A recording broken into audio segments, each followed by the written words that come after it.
Camarda, mid-September. Let's kick it off. Start with the macro. We'll drill down to the micro as usual. Let's start with the G20. Well, who was there? Well, more importantly, who wasn't there? Two absentees did not RSVP, your China and Russia.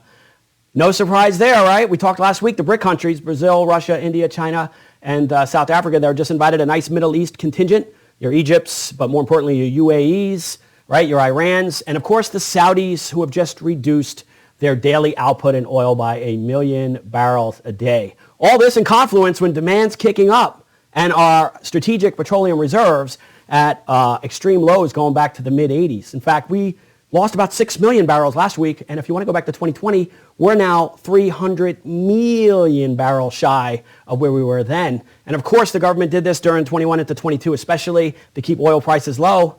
But then they were going to replenish when prices got low, but they went into the 70s, and then just like in one of the games, just went right by them. It's now in the mid to upper 90s, 94, 97 on the Western Texas, the WTI there, and looks like it's going higher. So if you start to look at our production here, let's look at the Permian Basin. 40% of the production in the U.S. comes from the Permian Basin. Rig count severely contracting over the last 3 years. More recently, whatever time period you want to look at, we're producing less. Okay, so now when you start to look at the global stage, what does this mean as demand is going higher? China's coming back again. U.S., a lot of these large companies, I know all you folks have already been out and about for the last 3 years, but they're starting to really enforce having people come back, increasing, again, expenditures, and of course, travel's been off the charts as well. So again, demand's going higher while our reserves are at dangerous low levels. So what does all this mean? Well, this now causes more of an inflationary issue with the Fed may have to increase more than everyone thought because oil is no small part of the CPI mix, right? So you have oil now where the Fed, based upon energy prices, may have to kick it up, the Fed reserve rate, into the 6s now from what was thought of as a landing spot in the 5s. Stay tuned on that. What does that, of course, mean? Of course, more pressure. Higher interest rates, we're going to get to that. But as we just look in perspective on energy, look at the price per gallon going back to 2020, less than $1 in the spring of 20, now $3.93, getting back to mid-2022 highs. And if you have a high-octane car like this guy and a little less gas discipline there on the pedal there, you're looking at $5 a gallon. So what does this mean? Increased costs for the consumer. Okay, so I know on TV we hear all the talking heads talking about soft landing and the consumer is fine. They still have money from when the government was handing out money in 21. I'm not sure where they're living in Alice in Wonderland.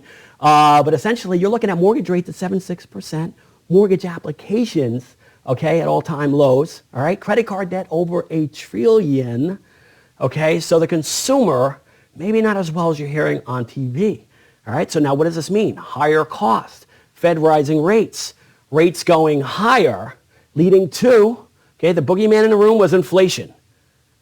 It's really stagflation. Stagflation. This beautiful little economic front that comes on through, not too often, thankfully, features a lovely dose of zero to no growth, high sticky inflation, and better yet, high unemployment. Now, obviously, I'm being facetious here. We just looked at the JOLTS data last week, being facetious because that's what you seem to be lulling to sleep when you watch these folks on TV. I'm not sure what page they're reading off of in the textbooks. Again, everyone's talking about soft landing. Right? Nice soft landing. Everything's nice like a good, one of those detergent, one of those Downy commercials. But really, if you look historically, energy soars during hard landings and it goes down, it plummets during soft landings. Now, where do we see? I think we just went over this, folks. Where do we see energy prices right now? I'm just saying. Another thing that a lot of folks have talked about is, there's not going to be a recession. There's no recession. It's going to be a perfect soft landing. However, you start to look, the IMF in the spring, before this G20 result, where they said we're extremely weak globally, the global economy is not just the U.S., weaker over there in a lot of ways. The IMF just said the next 5 years forecast is going to be 3 decades worth weak. That's how weak they're looking at. Does that sound soft landing-ish? So a recession, of course, would be a harder landing depending on the depths of it. In confluence, what we've already talked about with commercial real estate and the commercial and credit markets out there and what these higher rates have meant for a lot of regional banks. Is the other slipper going to fall? We don't know. We don't know when. We don't know how. We do know that a lot of these issues are still flowing through the system, and we don't know. One thing we do know is the repercussions of all these hikes already, with maybe more to come, with energy prices pushing that button to make it a little harder on the Fed at this juncture. So what does all that mean? Well, a few different factors that I look at from a macro standpoint, currencies and institutional option plays out there. The currencies, again, that I look at, obviously the US dollar versus the euro, the Australian dollar, the Canadian dollar, and such, and of course the Japanese yen. Early in the year, the U.S. was taking that proverbial nap, especially versus the euro and such, which is why your large cap stocks went up, right? Weaker dollar, they can export more. That bear starts to wake up from hibernation, causes a little bit more stress on the growth of a lot of these large companies whose cash flows and balance sheets rely on exports. And the dollar is waking up, and the last few weeks has been up hard versus those aforementioned currencies, as well as the shiny stuff. Right? I'm not talking about Bitcoin, I'm talking about gold. So some of you folks saw that we sold some gold there and really got rid of our position there in active capital preservation and such, severe reductions after being in gold. Well, that's one of the reasons is the dollar is now going up versus gold where it was the reverse. What does all this mean, right? For equities and bonds, you're probably asking. Well, when we start to get to what I also look at is the option, again, plays by these large institutional players to put the call ratios, again, puts being short the market, calls being long. We all remember that in our options class, right? Well, the put-to-call ratio, which was pretty low recently, has reverted and is now at about 0.75, 0.8. They'll give a reference point. That's going back again to late summer of last year, okay, when things were a little bearish. In confluence with the fact, again, that the National Association of Active Investment Managers, they have their equity portions down from 100% early in the year in that 50 to 60% range as well. However, September can be pretty volatile, but we talked last week how given a certain fact pattern can be still attractive, and the last 3 months of the year are usually attractive. It's not all doom and gloom for equities, believe it or not. We just want to have our head on a swivel, right? One caveat I'm also looking at, though, longer term indicator, is, again, earnings for the S&P 500 yield versus the 10-year Treasury yield.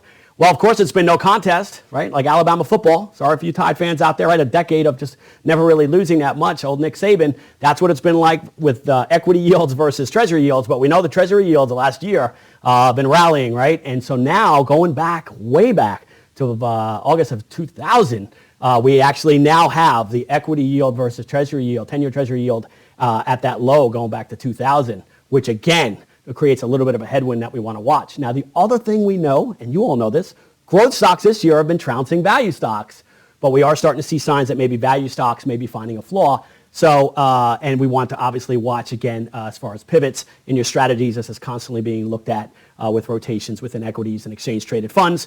If you have any questions, let your personal wealth advisor know. Some of these headwinds caused a rotation in sector rotation to finish up on the micro level into cash last week. And sometimes that happens on an up day, and some folks have questions on that. Again, that's more, again, of algorithmic kind of computer generated, looking at some different scenarios, not necessarily the ones I'm looking at on this telecast here. So if you have any questions of why that happens, certainly talk to your personal wealth advisor and how that fits within your risk appetite. With that being said, that's probably more than enough for today. Enjoy your football. Try not to worry too much. Stay frosty. We'll stay eternally vigilant. Until next time, Jonathan Camarda.